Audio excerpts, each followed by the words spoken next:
Ces montagnes aux couleurs multiples,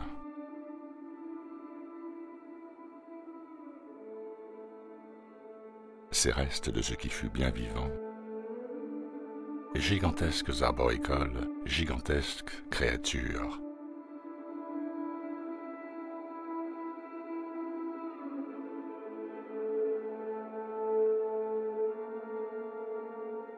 La surface de notre monde reste une énigme.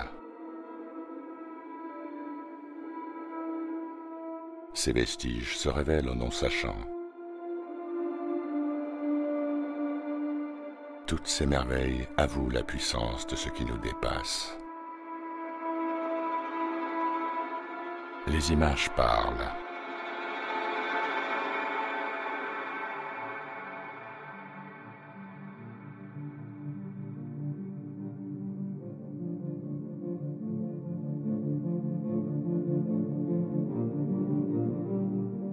Des montagnes organiques du vivant, semblables aux coraux, les vestiges de l'époque des arbres géants. Entre le marbre, le calcium, la silice, notre monde se confond dans ses structures osseuses jusqu'à ses vraies racines. Le temps n'aurait plus d'âge.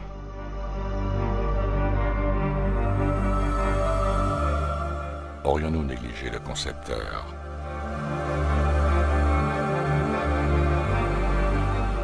Si le premier humain, notre père à tous, Adam, fut créé de terre et d'argile, si ces couleurs, aussi différentes les unes des autres, savaient que nos origines représentent nos cultures,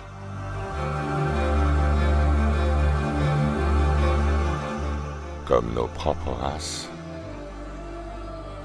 l'artiste de ces palettes aux pigments végétaux signait de son empreinte toutes les formules mathématiques.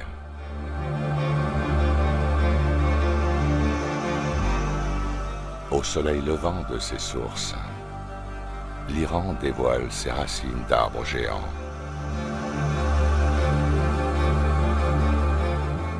Certains arbres sont désignés comme l'olivier, le palmier dattier, le grenadier, l'acacia et le figuier.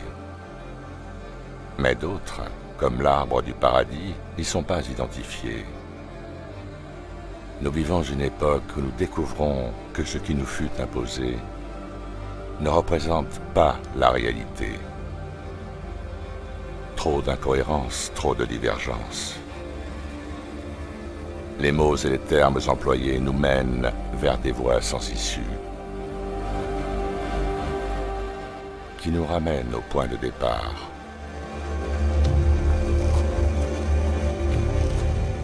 L'histoire d'un grain de sable qui ne savait pas ce qu'il était, ni d'où il venait. Il était complètement perdu au milieu de ses semblables.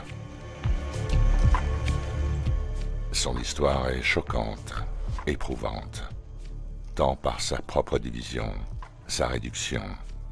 Il savait que ses frères et lui étaient un énorme rocher, détaché de la haute montagne. Que s'était-il passé dans ce jadis lointain? L'humain et le grain de sable s'ignoraient. L'un est devenu une partie de l'autre. Les deux sont inséparables. Le grain de sable a transporté la matière des origines quand il fut dans la constitution de l'humain. Le silicium s'éveilla et révéla son secret. Au tout début, les anges ne savaient ce qu'ils étaient, ni même comment ils furent créés.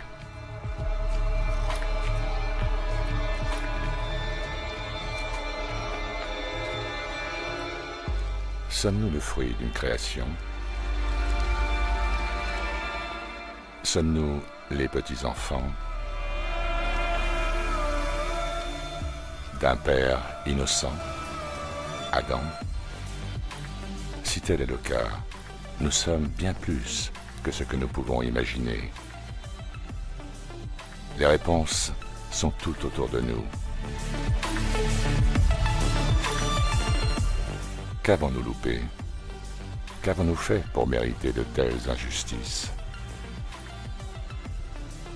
Peut-être que nous vivons au temps des remises à zéro, la place de l'homme à la hauteur de son créateur. D'un état sur l'autre, le changement est alchimique. La vie est le fruit d'une volonté. Cette même volonté l'emportera toujours. C'est immensément indescriptible, impossible en imagination. L'humain ne pouvait l'inventer. Il était prédestiné à découvrir. L'humain possède des propriétés uniques et il se constitue de ce qui pénètre dans son corps. Aucune erreur n'est possible. Pas une fleur, ni aucun animal, insignifiante la créature. Qu'importe la puissance de sa force, aussi faible qu'invisible d'apparence, géante de grandeur. Sa taille ne se mesure pas de son centre. Cette montagne est l'Éden. L'humain comprendra sa raison d'être.